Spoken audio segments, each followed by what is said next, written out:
have, which we're doing very well. There'll be a meeting on that tomorrow in Doha, and to go into Qatar. I think they've already left, or they're just about getting ready to leave. So we'll see how that goes. But we're doing very well on that front. But the meeting in Doha is going to be perhaps important, perhaps not. We're going to find out. But we're winning militarily. It's almost won militarily, I would say. And it's really very simple. It's the denuclearization of Iran. We don't want them to have a nuclear weapon, and they're not going to have a nuclear weapon. They've agreed to that, in all fairness. This is something that's very exciting to me. And if you bring the bill, and I'm going to let Lee explain exactly what it means, but it means a lot to people that own vehicles, cars in particular, but cars and anything else.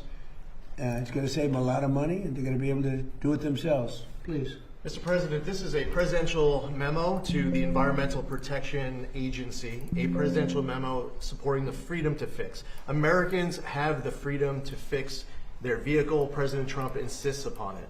We are not going to be going after people who are fixing their own vehicle like past administrations have. Additionally, we've been concerned, President Trump has been concerned about aftermarket parts, cheap knockoff aftermarket parts coming into the United States, harming small businesses, harming Americans. This presidential memo puts an end to it. Also, the only third-party certification for these aftermarket parts is CARB in California, a process that's backlogged and faulty. So we're going to break that monopoly, and no longer will CARB be the only third-party certifier for these aftermarket parts. Again, President Trump is insisting on fixing it. This presidential memo does that. President Trump was calling me up on a Saturday night when this idea first came to his head, and he says he wants to do a press conference right away to get this over the top. In February 2nd, we signed a right to repair for our farmers so that they can repair their tractors and their non-road equipment, and this is covering everyone else. I mean, think about it. It came to my attention because I noticed they were arresting people for fixing their car. They were arresting people for fixing it. That's not even believable. Anyway, so it's right to fix, and I think it's really common sense. If somebody wants to fix, some of these people are better mechanics than the mechanics in the shop. They're telling the mechanic in the shop how to fix their car or their truck. We signed the truck one a little while ago. So I'm going to sign this, and I'll be happy about it. We rule by common sense to a large extent.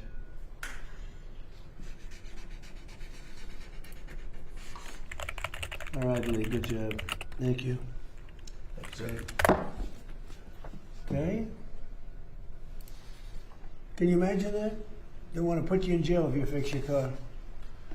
Thank you, man. You have any questions? Mr. President, what do you make of the Supreme Court ruling today in regards to the mail-in ballots, and what comes next for the SAVE Act after today's ruling? Well, because of the mail-in ballot ruling, which was a little bit surprising, gives people more time to vote illegally, let's say. But the SAVE Act is even more important, and that's the right. You have to be a citizen of our country. Okay, you have to show you're a citizen of our country, called citizenship. Voter ID by photo voter ID, and no mail-in ballots unless you're in the military, disabled, you're ill, or you're away, or even on a vacation. We're being very open about it. It's pretty easy. And we'll have honest elections. But the ruling, which a lot of people were waiting for, that was a ruling that was, I think it was very detrimental to honest elections.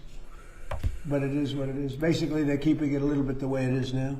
They may have a little bit of a restriction on based on the wording. About firing the parliamentarian. And then you have the very important one, the Slaughter case, which we'll talk about if you ask that question. But the parliamentarian, what were you asking about? Yeah, have you talked with Thune about? I have. No, I can't imagine why you'd keep a woman that was put there by Harry Reid and Barack Hussein Obama. I cannot understand it. The leader has the right to fire the person at will and put somebody else there. That would be, because we get so many negative rulings from her, the parliamentarian. She's been there for years, and she was put there by Harry Reid and Barack Hussein Obama. Harry Reid was a bad guy, and he was the leader, and he put her. and the Speaker has the right to immediately fire her and put somebody else there. And it's not even believable that she's still there.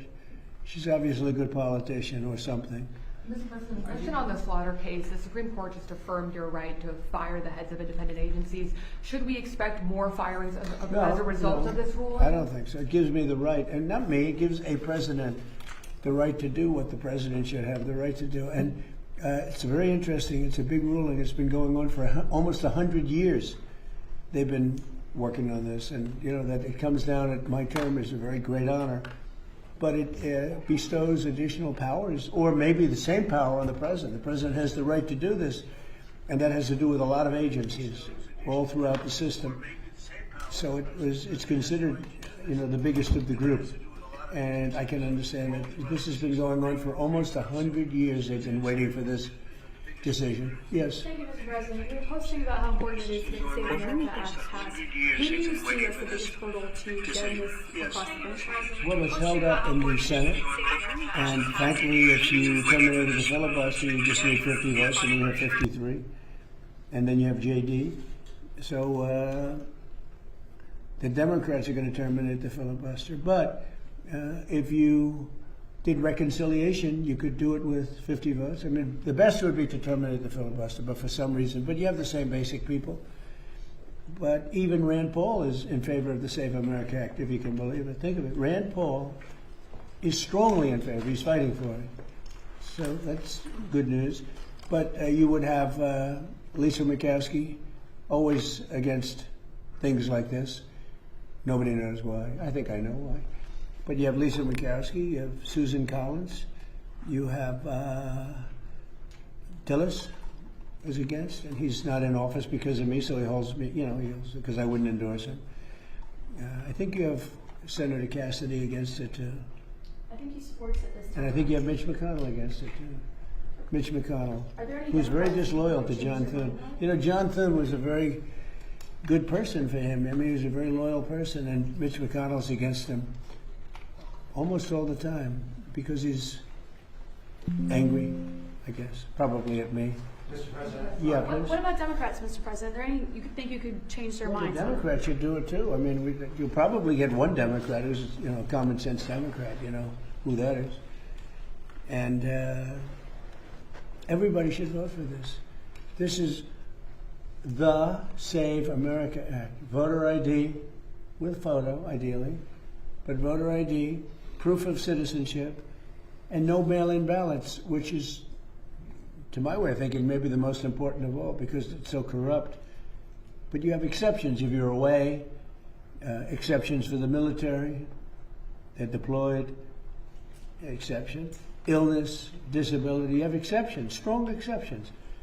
But the cheating on the ballots, the mail-in ballots, Jimmy Carter said it a long time ago. He said you can't have mail-in ballots. He headed up a committee with Scoop Jackson and others, all respected. And he actually, I think it was Jimmy Carter's finest moment, not doing president.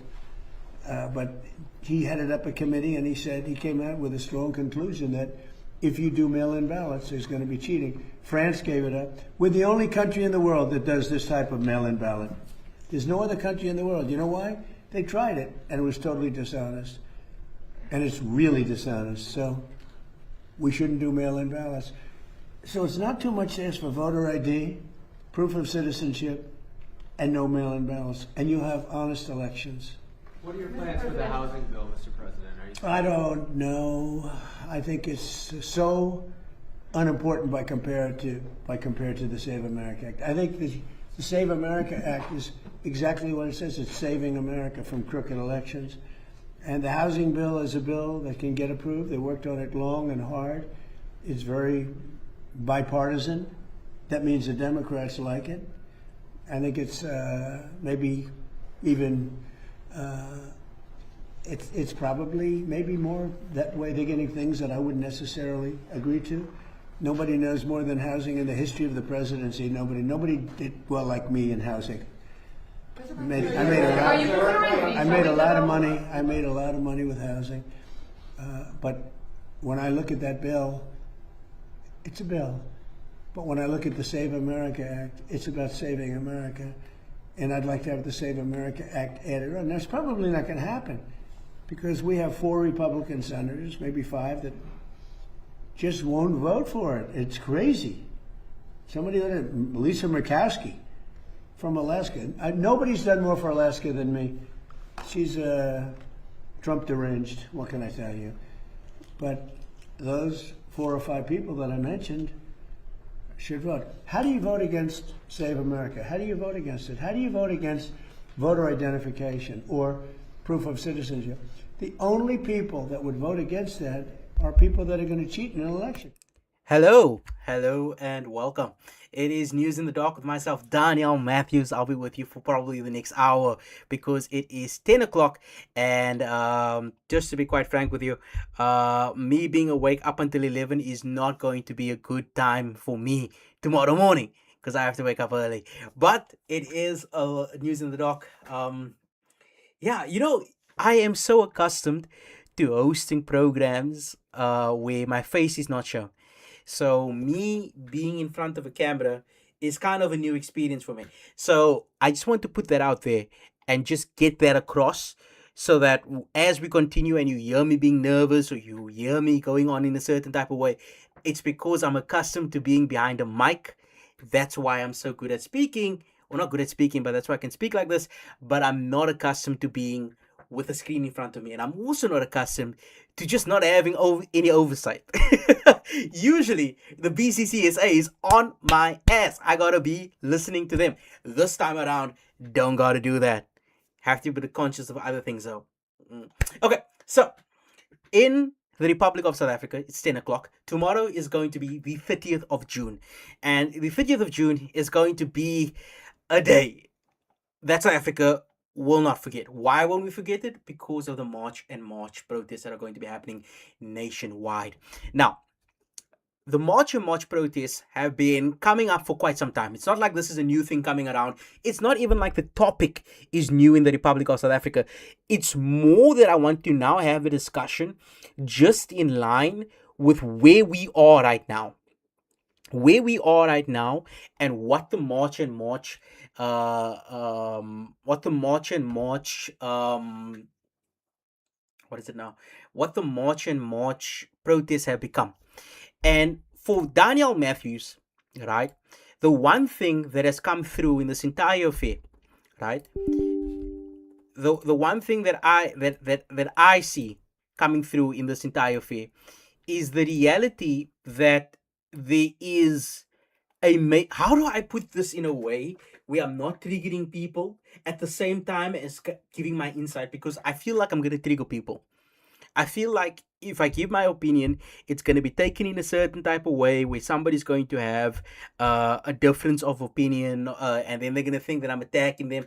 You know, the internet is a really messy situation. It's a really messy area. But for me, the March and March protest, and I read the president's words that he released earlier today, and I think we should actually go through it.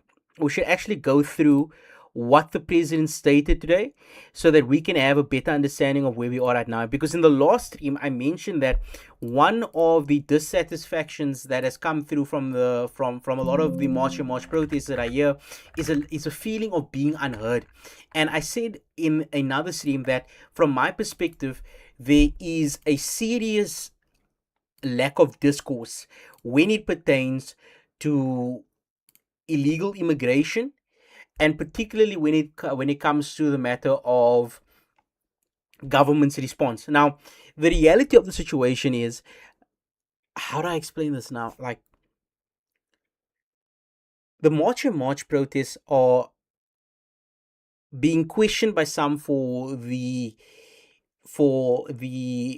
sponsorship that they're receiving. They're getting a lot of questions about where's the money coming from, colonialist project X, Y, and Z, and and by they I'm saying the detractors, right? Now on my end, I'm not a draadsitter, but it's a bit of a complicated affair for me when it comes to the March and March protests, primarily because in my head there is a lack of discourse. Now, when I say lack of discourse, it doesn't mean that there is a lack of information. When it comes to March and March, if you just search March and March, right, we get a whole clusterfuck of information coming through. A whole cluster of information that comes through Amabungani, their research group or Center for Investigative Journalists. You got EWN, you got BBC writing articles about this. You'll probably find an Al Jazeera article as well because they have satellites here in the area. So there's a lot of information that is coming through when it comes to March and March across the airwaves, across social media, everywhere. But it's also a matter of people not feeling heard, right? It's a matter that I've listened to the interviews, I've listened to the protest action, and I've listened to the words of civil activists and civil organizers, and I get both sides.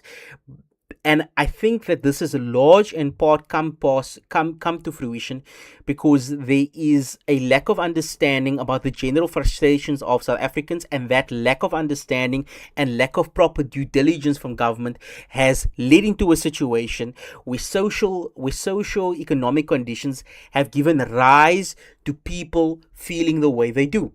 And I say that because in my head, and I've said this numerous times, and I'll say it continuously, from my perspective, when I go into my community, and my community is in the Cape Flats, I hear a lot of instances of people being robbed and people being taken advantage from. And these are individuals that are within their space, they are within their community. These are not individuals that are like coming from outside the pond, that are coming from Tanzania, Malawi, Kenya, Burkina Faso, or any of these countries. And I'm just listing countries here. I'm saying that when I come to my community, I got robbed, no joke, by somebody from my community. I remember when I was 12, I went to Hamza's fisheries to go get some fish and chips, walked all the way back home, look there, a guy came out of the bush, literally taking off my chip roll. I'll never forget that. There was one incident in my life. Was that guy from Tanzania? No, he was not from Tanzania. Tanzania, bro, is not going to come up to me saying, hey, mate, bro, how's it going? Huh? I'm not going to get that from a Tanzania, bro. I'm not. And the thing that is most, for me, troubling is the fact that the discourse is one way or the other. The discourse is one way or the other. It's either you are for the protest action and you want illegal immigration, and you like, in my head, when it comes to the March and March, the issue here is what it leads to. We already know that the acting police minister Firoz Kachalia said it cost 600 million, and that's just him being normal. That's just him being generous, by the way. If we consider the reality of what is going on tomorrow, the amount of people that have been taken away from their business, the amount of businesses that have been closing in anticipation for their shops to get looted, because we must understand, people have a track record of looking back at this from the perspective of the 2021 unrest. And the 2021 unrest, I was covering it at the time. It was wild. It was wild. It started off one thing at Nkandla, then it went off and it burgeoned into a whole protest action that left the KZN province and into Gauteng. We even had thoughts that out here in the Western Cape it may occur. And the Western Cape is usually insulated from all other provinces. We have our own little fiasco here. That's why Cape Exit always makes the news. Because the Western Cape is like a whole different panorama when it comes to South Africa. That's literally the reality of what's going on in the Western Cape. And even in the Western Cape now, we are seeing people that are worried about their lives, people that are worried about their businesses, worried that there's going to be looting happening, worrying that things are going to take place. And that worry turns into economic value or economic loss for the country when those businesses decide not to operate for one singular day. And one singular day is a lot of money in the Republic of South Africa. It's a lot. It's a lot. I don't know how much it is. Actually, let's see actually.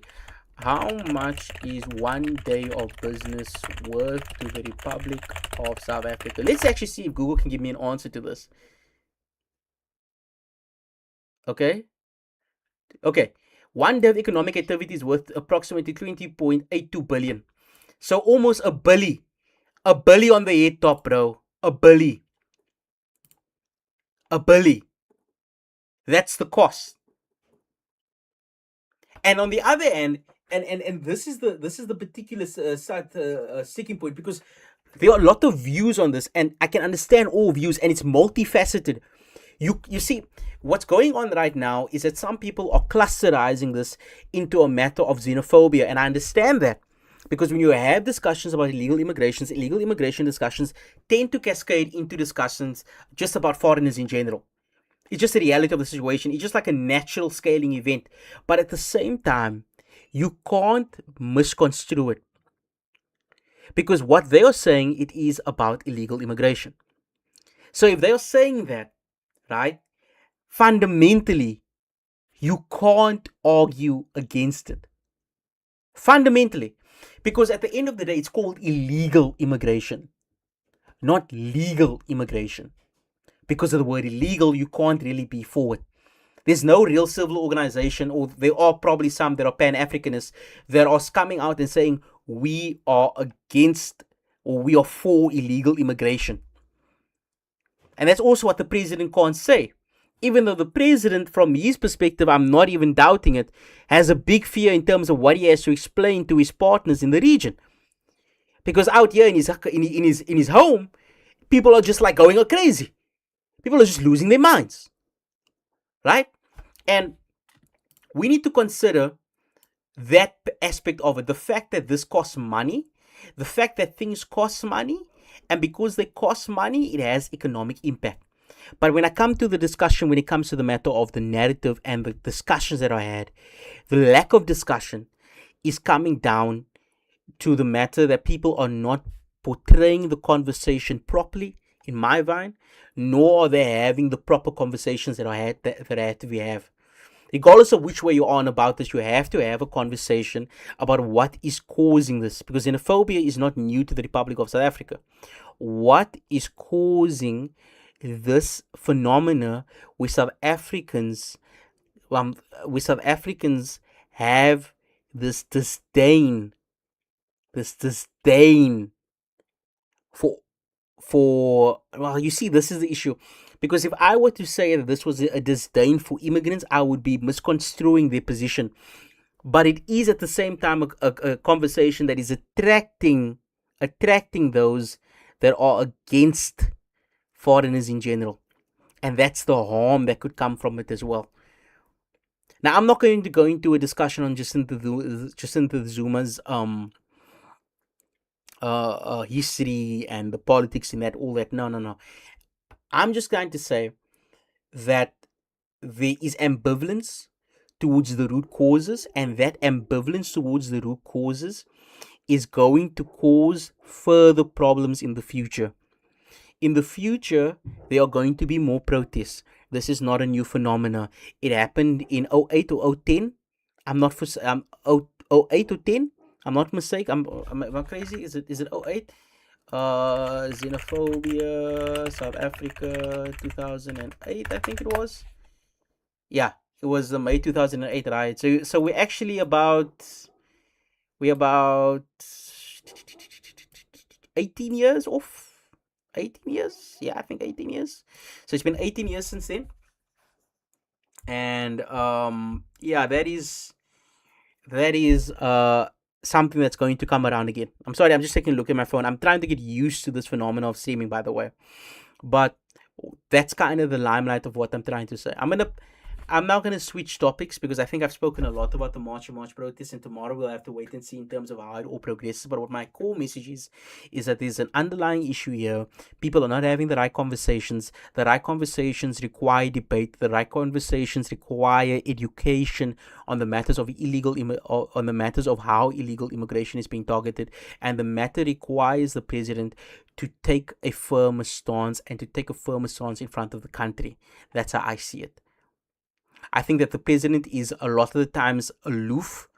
And I'm not saying aloof as in though he's unaware. I don't think the president's unaware of anything. If he's like any other president, he's getting briefings every single day.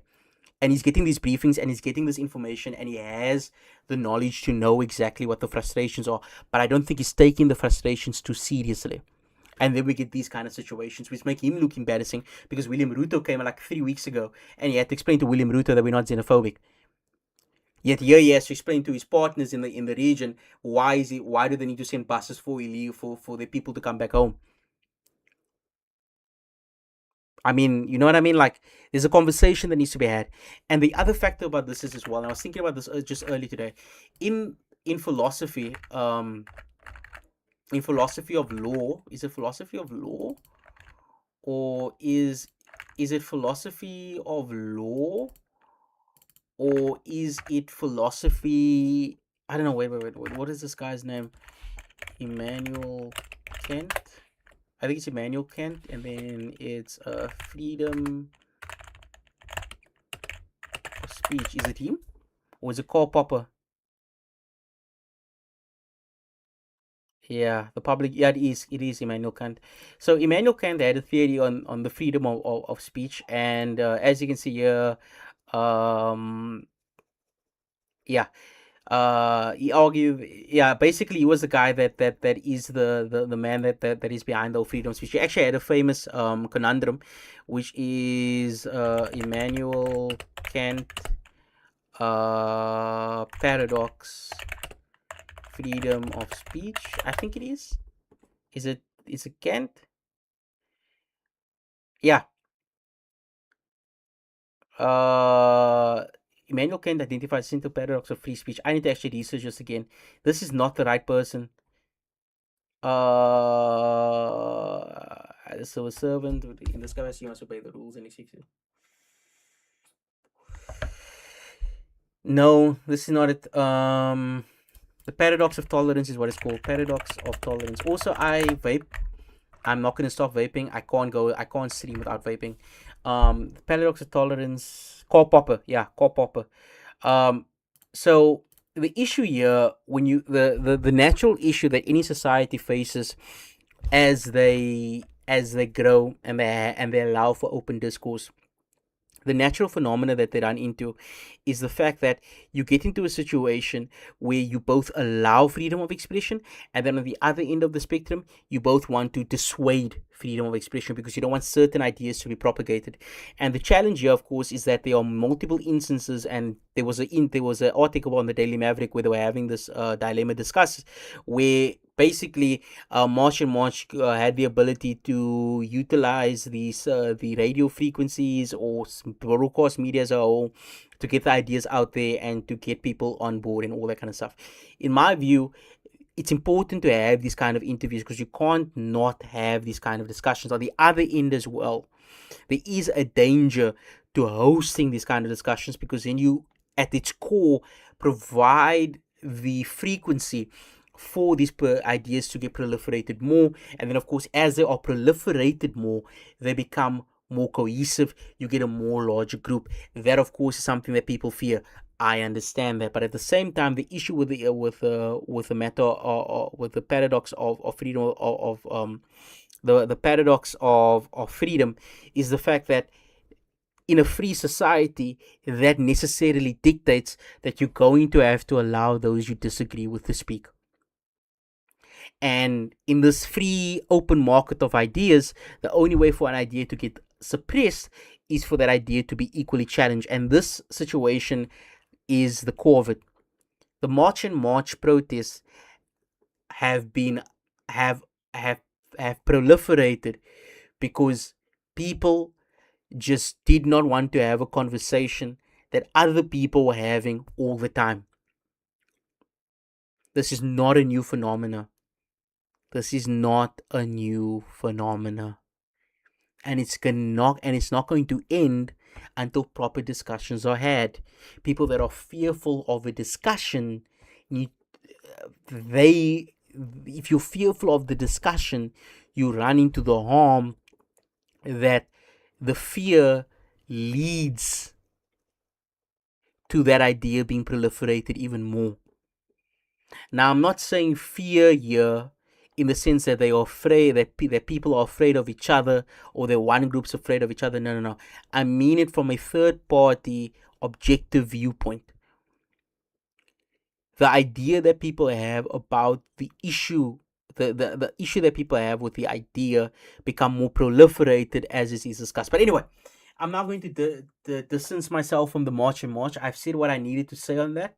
And I think I've made my stance pretty clear. And that stance is, again, just to clarify, it illegal immigration is illegal. So technically, you can't have a discussion where you promote illegal activity, right? That's not what I'm saying. What I'm saying is this issue that is now being seen tomorrow is an issue that has been coming on for a long time, and it's because people haven't been having the right kind of conversations. Anyway, we're going to leave it there. I'm now going to transition into something that I actually want to discuss a little bit more. I'm not going to lie. I had to discuss the March and March because it's the biggest topic of the period, but also it's a topic that I think needs to be discussed in some sense, because that one issue of discussion has been at the core of my complaints when it's been coming to the discussions on this matter. I'm saying discussions a lot. When it's been coming to conversations on this matter, there's a lack of proper due diligence. But what I want to get into right now is Lebanon. And the reason I want to get into Lebanon, also before we get into X, I just want to put that out there that I refuse to pay Elon Musk any of my money anymore. But Elon Musk doesn't have any ability on his system to stop premium. Yeah. The bro just does not have the ability to stop premiums. So what's up with that? I don't know. But anyway, let's get into X. So if you want to get an update on Lebanon, right now in Lebanon, you see this is Elon Musk dollars right there. What's going on now in Lebanon has been the following. So on the last episode of News in the Dark, we had a discussion in regards to on the meeting that the agreement that took place between Israel and Lebanon. And the agreement, if for those who are unnoticed, and I just have to recount it myself, the agreement sees the establishment of a new body. The new body allows. Okay, wait, hold on. Where is it now? Yeah, the trilateral framework. So the framework allows. Yeah. So let's go through the entire framework right now. So first, they affirm the right of each state to exist in peace. That's already an issue there for Hezbollah, because you're recognizing Israel. Already an issue. Already a hate trauma there, not gonna lie to you. But it continues, they mutually desire to live in security as neighboring sovereign states. Israel and hereby declare the intent to conclusively end the conflict, address its underlying causes, and to therewith formally conclude any state of war between them. This framework reached after multiple rounds of negotiation, to resolve. So basically, this is one is about peace, yeah, through the mediation of the United States. And then they commit to, okay, where the government of Israel and the government of Lebanon commit to a reciprocal sequence process with clear conditions, whereby the LAF, the Lebanese armed forces, will restore effective sovereign authority over all Lebanese territory, pending the verified disarmament of non-state armed governments, non-state armed groups, and dismantlement of associated infrastructure, enabling the Israeli Defense Force to progressively redeploy out of the Lebanon territory. So, just reading this, there's already a concern, and I already know that Hezbollah has already said their words against this. I think Naim Qasim has already stated that this is almost tantamount to surrender. I think one thing he mentioned was the relationship, or the fact that to get this through, you are effectively going to need if you like tying the resolution to Lebanon, to Hezbollah disarmament, which any sentence here that says non-state armed groups, and tying that dismantlement to tying the resolution to the dismantlement is going to be an upheaval, an extreme upheaval, and I don't understand how they're going to accomplish this, primarily because of the fact that to accomplish this, you are going to have to disarm Hezbollah. And I'm going to tell you, if they could disarm Hezbollah before, they would have, and we wouldn't have been here. We would not have been here. In the first week of the Lebanon war, that's what I'm calling it. I don't know what the official term is. I think it's the 2026 Lebanon war. in the first week of that war, you had the executive cabinet of ministers of Lebanon release a statement saying that they want Hezbollah to lay down their weapons.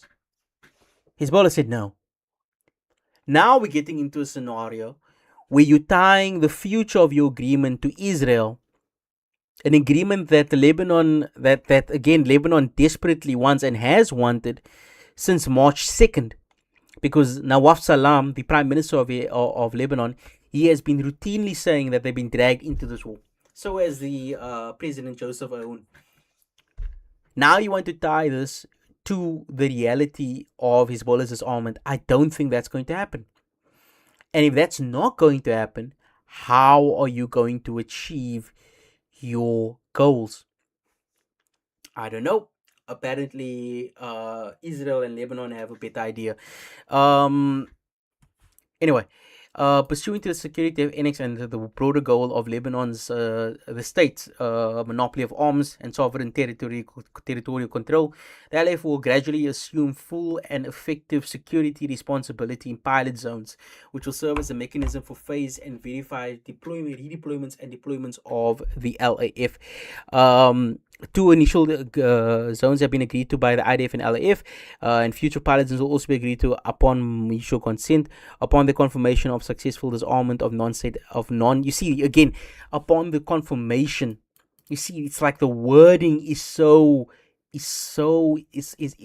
doesn't, it's not that it doesn't make sense. It's like, how do they expect to get to that point, knowing the difficulty that already arises in getting Hezbollah to lay down its arms? Hezbollah refuses to surrender. They don't want to surrender, and you're telling me that you have this agreement that is tantamount to their agreement, to their approval as well. They haven't been included in the conversation. You're having a conversation without the third party that you need to cease the violence between the two parties, because we already are seeing violations of this agreement, by the way. This trilateral framework is already seeing disagreements, because there was already, like, if we go back to X and we just go to what's being said here, these are all the things that I chose to say for this episode. But look, just look here. First of all, you have Itamar Ben Gvir saying the agreement with Lebanon is a big mistake. I already approached the Prime Minister this evening with a request to hold a vote in the Cabinet, and I've been fighting against this agreement for weeks. Indeed, we are remaining in most of the territory for now, but the state of Lebanon will not disarm Hezbollah or of its weapons. Ministers in the Lebanese government are Hezbollah members, and we cannot rely on Lebanon to take the weapons away from Hezbollah. I will demand a vote in the Cabinet. Only IDF soldiers will destroy Hezbollah. No other entity will do it for us. Now, first of all, Itamar Ben Gvir here is... first of all, I don't know what he's saying, primarily because, first of all, he's already stating as the National Defense Minister for Israel that he doesn't like the agreement. He's one of the top officials. That's already worrisome. The second thing is, Itamar Ben Gvir is also here saying two true things and one weird thing. The true thing is, Lebanon will not will disarm Hezbollah of his weapons. Again, the question that I have before is, how is Lebanon going to do that? How does the Lebanese state aim to monopolize violence if it does not if it could not do so weeks or months ago? Because again, a reminder that we would not be here in the situation if Hezbollah agreed to disarm. And they have, of course, been very staunch and open and honest about it. If you don't believe me, if you just go and look Hezbollah,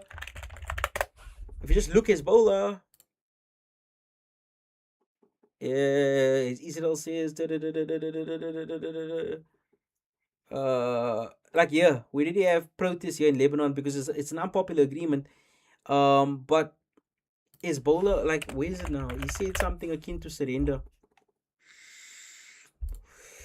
You see? Automatic rejection, and that rejection is something that you would understand if you just watched this news story once. If you just watched this news story once, you would effectively understand that Hezbollah is not going to want going to desire in any case to give over its arms. Like, I mean, it's easy. Like, if you read this thing here, rejected the framework agreement signed by Lebanon and Israel in Washington, calling it humiliating, shameful, and a surrender of sovereignty. You see what I mean? This is the man that you kind of need to agree to this deal, because if he doesn't agree to the deal, then how are you going to have this agreement followed through? How? Anyway, we were on part 2. This is a 14-point plan, just like the MOU. What the heck? But anyway, let's continue. Part 3, pursuant to the security annex. Anyway, the matter of the deployment of the security zone, I'm a little bit worried about that as well, primarily because of the fact of what is being said by Israeli officials before, because this man right here, Minister Israel Katz, before was saying that they're not going to give over anything. They're not going to give over a single iota of land that they've acquired because they want to get rid of Hezbollah. But Israel Katz is saying, well, not Israel Katz. So actually, let's see what Israel Katz is saying. This guy, hey, I think, no, it wasn't him. It was being reviewed.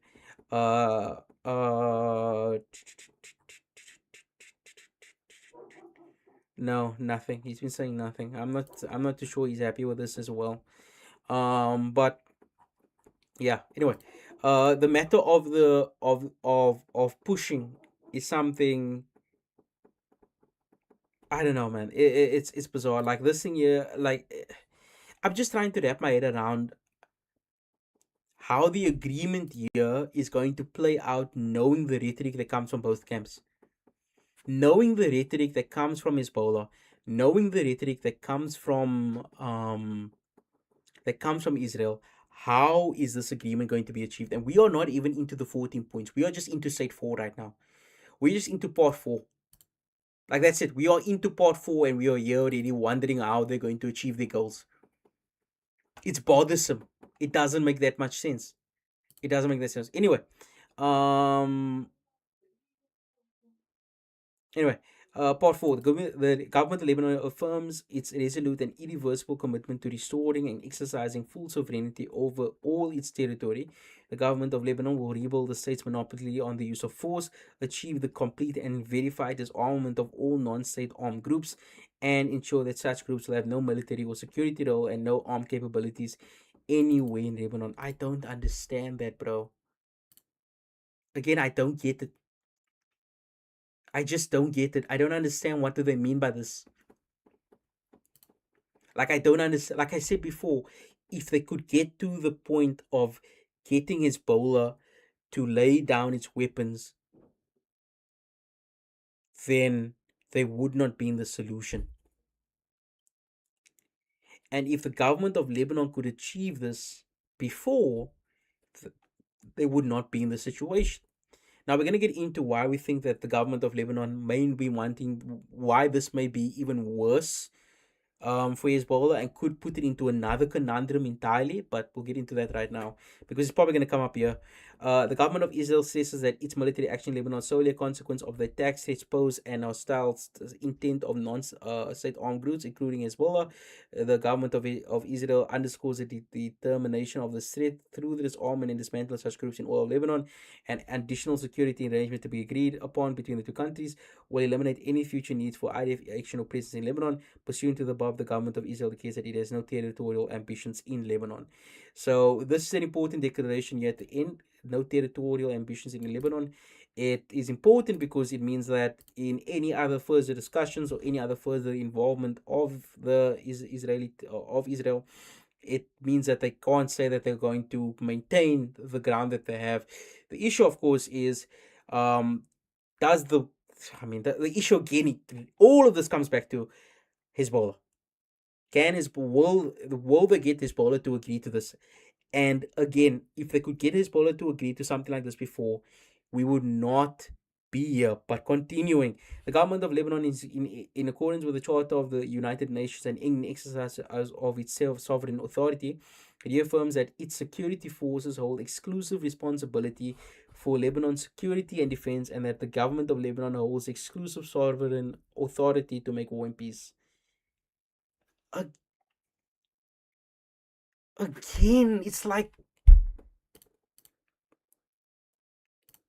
I feel like we just like going around the same problem. I feel like we're just going around the same problem continuously. Am I the only one thinking that? Like, it feels like we're going around the same problem routinely. Because, I mean, if any of this could be achieved before, wouldn't we be in a situation now where there would be no war? I mean, if this was achievable before, would we not be in a situation right now where we would not need this agreement? Am I crazy? Or is that just logic? How are any of these enforceable? Again, you need. If the government of Lebanon could do this, then they would have done it before. Would they have not? Anyway, like, I mean, what is the added thing here? What is the influence or support that the government of Lebanon is getting? Because you see, this is the kind of question we are entering into now. We are entering into questions of what exactly is that support going to be. And in part 7 here, it says that the government of Lebanon and Israel affirm that nothing in this framework prevents them from exercising the inherent right to defend themselves as recognized in the Charter of Human Rights of the United Nations and consistent with applicable international law, reaffirming that no third party may exercise that right on their behalf. But again,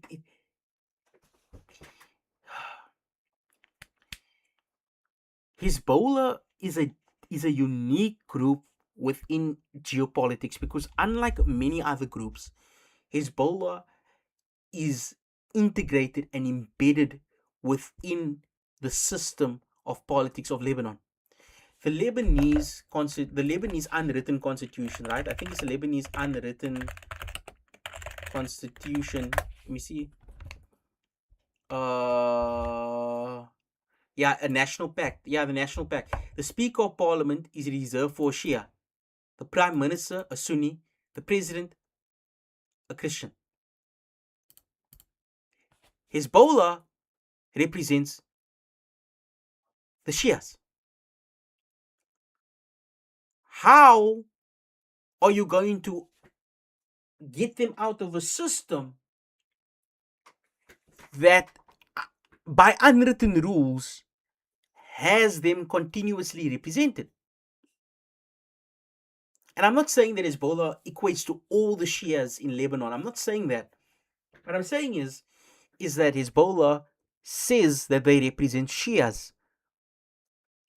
Shias are not large portion, but they are a significant enough portion within Lebanon to constitute a formation in the unwritten pact. So you see how do you untangle that web, right? And if you think I'm crazy here, the Speaker of Parliament of Lebanon, just look, like the news that's coming out from him. Yeah, Lebanese Parliament Speaker rejects US-backed Lebanon-Israel deal, warns it will split the country. And I mean, is it wrong? And we'll get in. We'll actually read this article after we go through this, because, like, I mean, is he wrong? Just from the title alone, without going into the nitty-gritty details of the article, we don't even have to go into the article. We just have to think.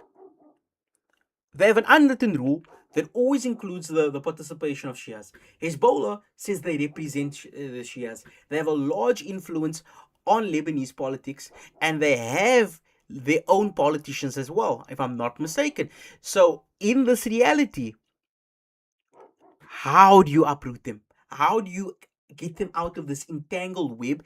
And how do you as Lebanon ensure that your territory is secure within a framework that essentially gives Israel the ability to attack you again under the pretext that it is Hezbollah? Because again, Hezbollah, from just the articles we've seen, says that this is a matter of surrender. They do not interpret this to be a concise deal for the benefit of the Lebanese people. how do you square this circle? Somebody needs to tell me.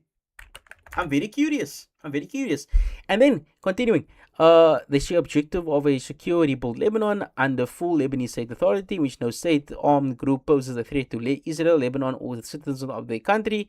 Furthermore, the two countries recognize the restoration of security in South Lebanon through the deployment of the LAF, the safe return of its civilian populace, and the security of Israel's northern communities are essential to long-term stability and peace. Okay, the government of Lebanon commits to a rigorous performance-based program to enable the capacity of the LAF to assert full military and security control within Lebanon in accordance with security arrangements agreed upon within the framework of negotiations, and to implement the disarmament of all non-state armed groups and exercise effective authority across Lebanon. The government of Lebanon welcomes the readiness of the US to support such efforts. See,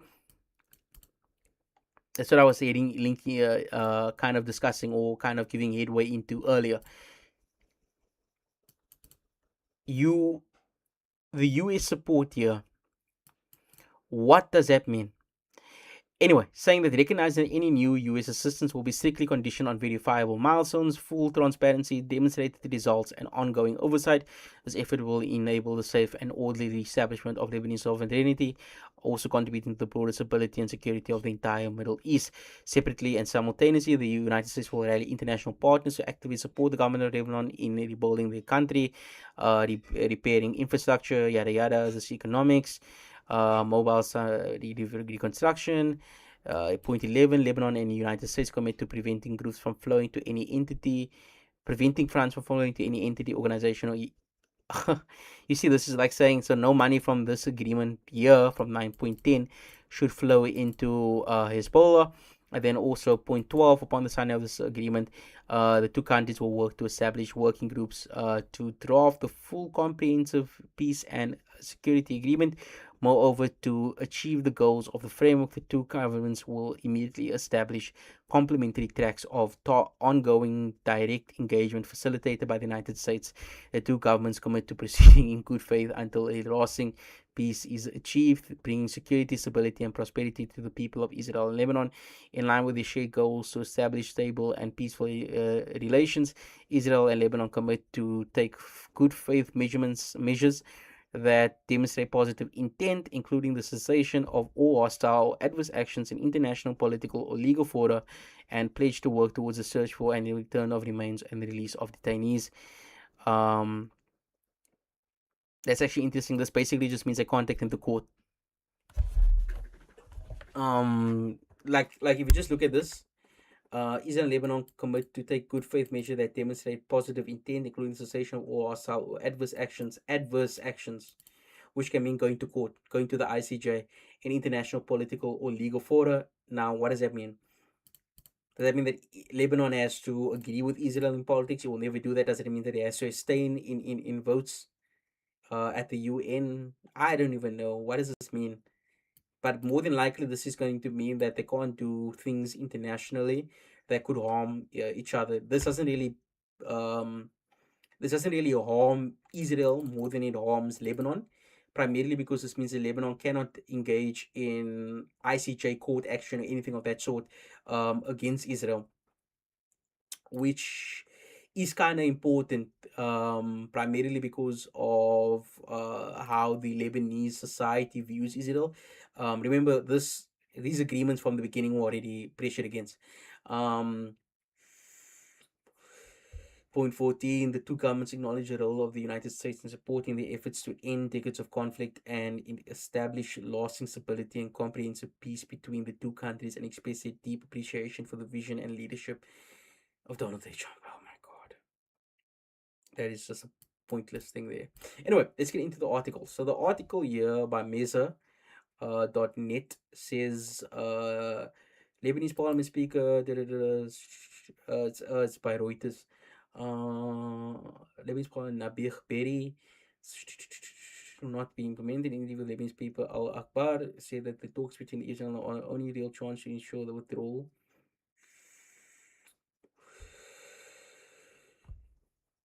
So he's saying here that the talks between Iran and United States are the only real chance. So he's kind of not backing this agreement in all in terms of this discussion.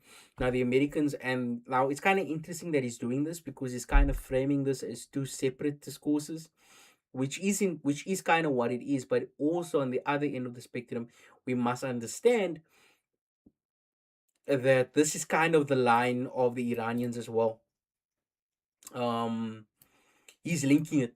And the Americans have been trying to push for the two not to be linked necessarily. So that's kind of an important factor also to remember there. Then further stating Israel is holding part of Lebanon, South Lebanon is part of conflict with Hezbollah. The agreement signed by.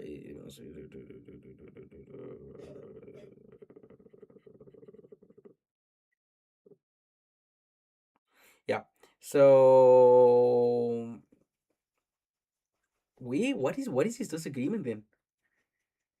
Political content, but the potential to provoke internal divisions and throw Lebanese into confrontation amongst themselves. The Lebanese government, led by President and Prime Minister, has previously stated for direct dialogue at the outset of the war. The Syrian Hezbollah opposition, the Beirut continues its course towards disarming war. A course that was renewed last year after the group suffered a significant setback during the previous war with Israel in 2024 after phone calls. Okay, that's just filler. Okay, what he's saying there in terms of the internal conflict is kind of true, and I want to get that into more so with what we are seeing here. So what we're gonna now watch is a video by United States CENTCOM, United States Central Command, where Admiral Bradley Cooper went into Lebanon and met with President Joseph Aoun as well as the Lebanese Armed Forces Commander, General Rodolph Heikel. The leaders discussed the pathway forward in implementing a historic framework agreement.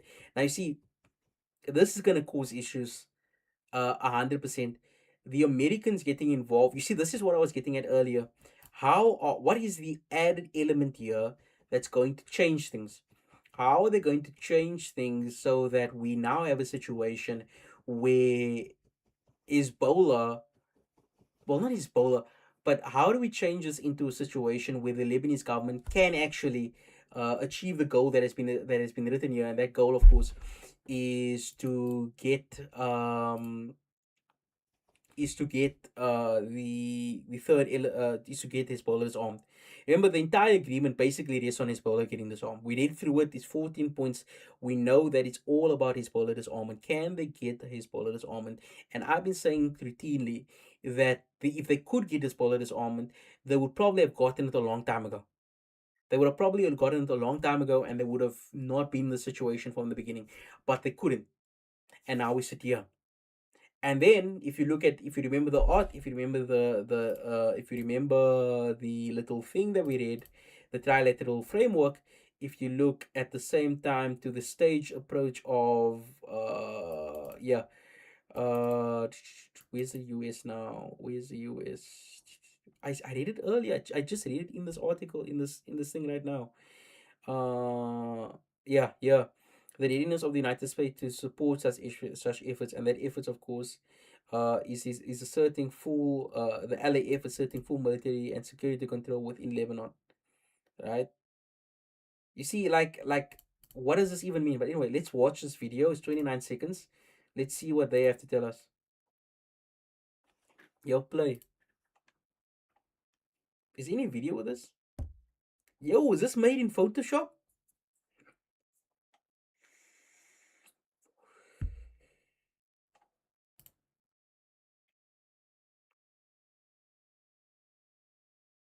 Bro, I'm not hearing. Am I crazy? Wait, hold on. Okay, so I'm on now. Let me just hear again. No, I'm not crazy. My headphones were just off for a second, but I'm not crazy. This thing is not playing anything. Is there anything that can play? Hold on. I'm starting to think I'm deaf or my system's crashing out here. Let's check YouTube quickly. I don't know what this is. Let's just play this. Yeah, so my headphones aren't deaf. This thing is just not playing any audio, just like a video screenshot.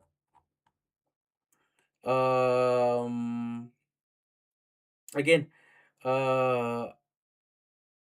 more than 50,000 servicemen are currently operating across the region. Yeah, we know that.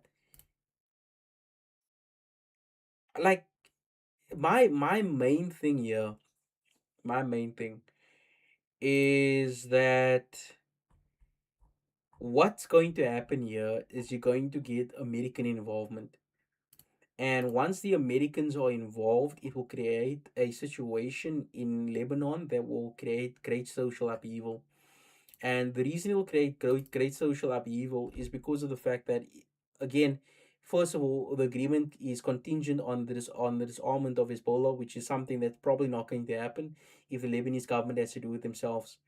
And because the agreement is attached to Hezbollah, and the agreement requires Hezbollah to be disarmed for it to go forward, you're going to get into a situation where you more than likely are going to see recursions of attacks, recursions of territorial violations, because from the perspective of Hezbollah, the continued presence of Israel on southern Lebanese soil is in itself a violation of ceasefires, especially the memorandum of understanding between the United States and Iran. So you see, it's an entangled web. It's an entangled web of geopolitics at the moment. Because on the one hand, you have the memorandum of understanding from the United States and Iran, and that of course includes Lebanon. Then you have the Lebanese trilateral framework with the United States and Israel, and then you also have that situation there. And the two do not want to connect, but they are inherently connected. They are inherently connected because any violation or any continued strikes on southern Lebanon constitute a violation of the memorandum of understanding, which explicitly calls for the maintaining or the pursuance of Lebanon's territorial sovereignty and integrity. So in a lot of respects, you're going to get into a situation now where you are not going to have uh you're gonna get into a situation where, number one, you need Hezbollah to disarm. You couldn't get Hezbollah to disarm before.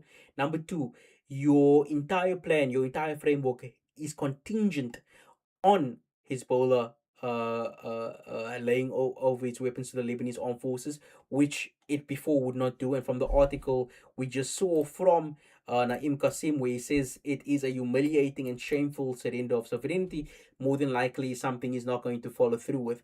So on both ends of the spectrum, you are sitting with the reality where you are possibly not going to achieve your goals. And if you don't achieve your goals, then I mean, what is the point of this entire conversation?